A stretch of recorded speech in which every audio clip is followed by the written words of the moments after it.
Saludaba, pero siempre estaba cabizbajo. No creo que se metiera en muchos problemas hasta que se hizo mayor. Al principio era un buen chico, pero después empezó a ir con malas compañías, supongo. Mientras que su hermana mayor, Tiffany, era estudiosa y trabajadora, Kevin era lo contrario. Nunca tuvo un buen trabajo en el rancho. Lo único que Ray le dejaba hacer era barrer la granja, limpiar. Eso no le gustaba. Su padre era un jefe exigente y quería que su hijo trabajara duro, como él había trabajado y como toda su familia había trabajado siempre. Al parecer, Kevin no había heredado ese gen. El pequeño ingrato no tenía la menor intención de sudar. Solo quería disfrutar de la fortuna de la familia, ir a la playa y divertirse con sus amigos. Los Yoakum lo intentaron todo para motivar a su hijo. Terapia familiar, mano dura e incluso sobornos. Sus padres le habían comprado un Trans Am. Si eras un adolescente en aquellos años, un Trans Am nuevo lo era todo. Su padre le dijo, puedes pagarlo trabajando en el rancho. Pero faltaba al trabajo, no hacía nada. Entonces, ¿qué hizo su padre? Le quitó el coche. Ray era un hombre bastante duro. Era un padre muy severo, y eso a Kevin no le gustaba. Kevin dijo, si no puedo tener el coche, nadie va a tener el coche. Cogió una maza y lo destrozó. Pinchó las ruedas. Ese era el tipo de problemas que tenía Ray con Kevin. A los 15 años, Kevin abandona la casa de sus padres y se muda con algunos amigos de su clase. Él y sus padres apenas se hablaban. Estaba deseando irse tanto como sus padres que se fuera. Les resultaba muy difícil controlarle. Sé que al final a Ray estaba empezando a asustarle.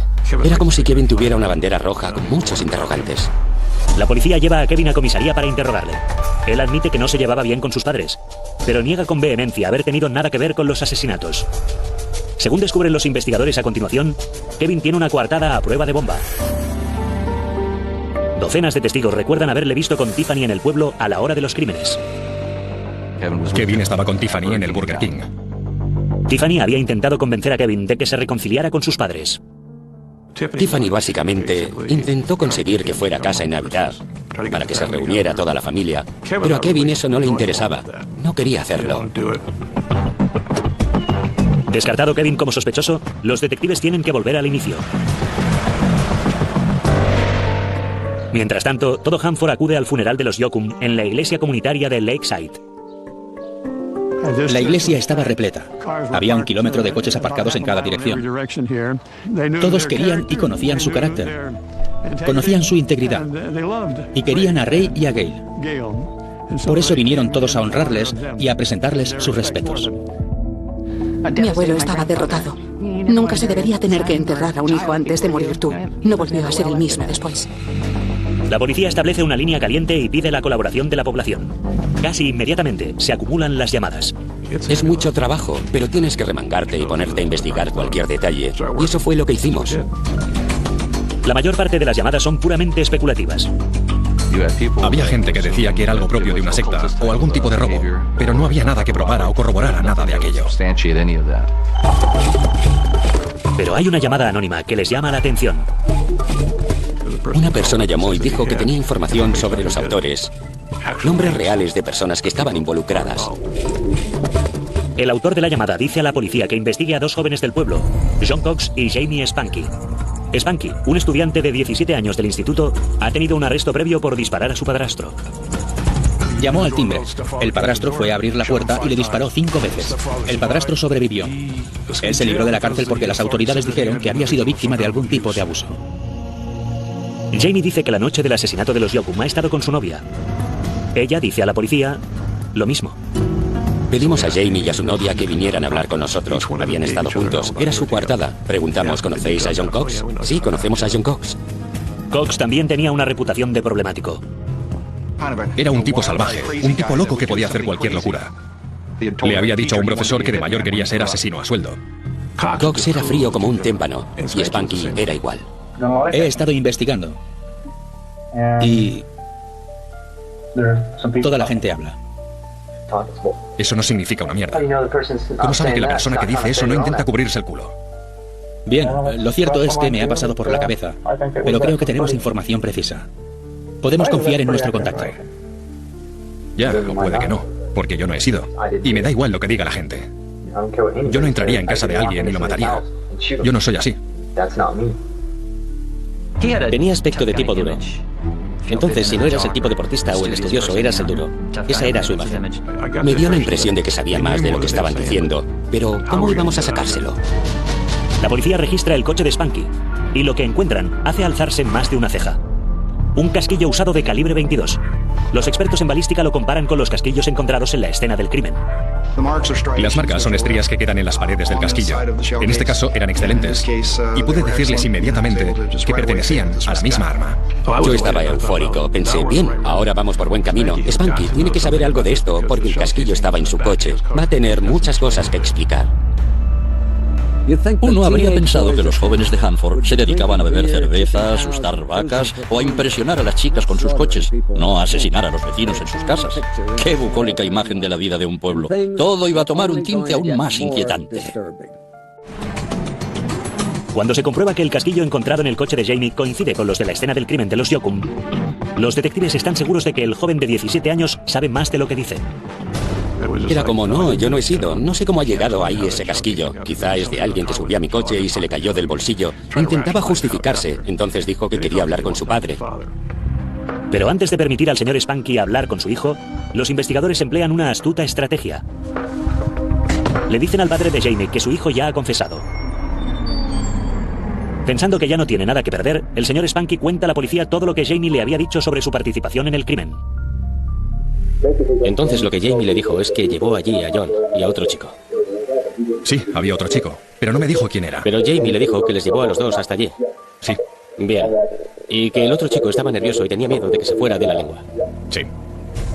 En cuanto al motivo, el padre de Spanky dice que Jamie se había aficionado al heavy metal hacía poco y cree que los asesinatos son parte de un ritual satánico. Había oído algo así, que tienen un sitio fuera del pueblo, un lugar donde van y matan animales. Me puse enfermo, me enfadé cuando supe que mi hijo podría estar involucrado y creer en algo así. Era como aquella historia de Charles Manson. Decían que él era el líder de una secta y que toda aquella gente creía en él.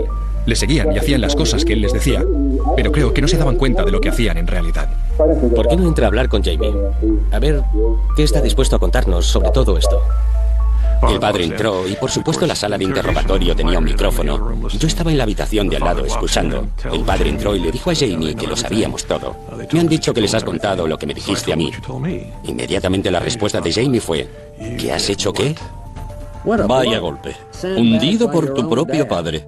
Ahora, al joven Jamie solo le quedaba una salida. Tenía que empezar a hablar. Declaró. Jamie nos contó cómo lo habían hecho. Jamie admite haber llevado en su coche a John Cox y al mejor amigo de este, Mark Lawson, a la casa de los Yoakum la noche anterior al crimen. Todo estaba oscuro, en silencio. Una tranquila noche de diciembre. Para el coche a varios cientos de metros y Mark Lawson y Sean Cox salen del coche. Cox y Lawson se acercan a la casa a pie, con la intención de matar al matrimonio. Pero una casualidad les impide llevar a cabo sus planes esa noche. Cuando llegaron allí aquella noche, Tiffany también estaba en casa. Cuando los chicos van a entrar en su interior, Tiffany cierra la puerta. Una costumbre que había adquirido en la universidad. No sabía que estaban tras la puerta. Eso le salvó la vida. Spanky dice que la noche siguiente volvió a llevar a Cox y a Lawson a casa de los Yoakum. Y que mientras él volvía a su casa, ellos hicieron el trabajo. Se acercaron a pie hasta la casa, donde estaban los Yoakum, igual que cualquier otra familia. Ray estaba leyendo el periódico y Cale estaba viendo tranquilamente la televisión. Irrumpieron en la casa y los mataron.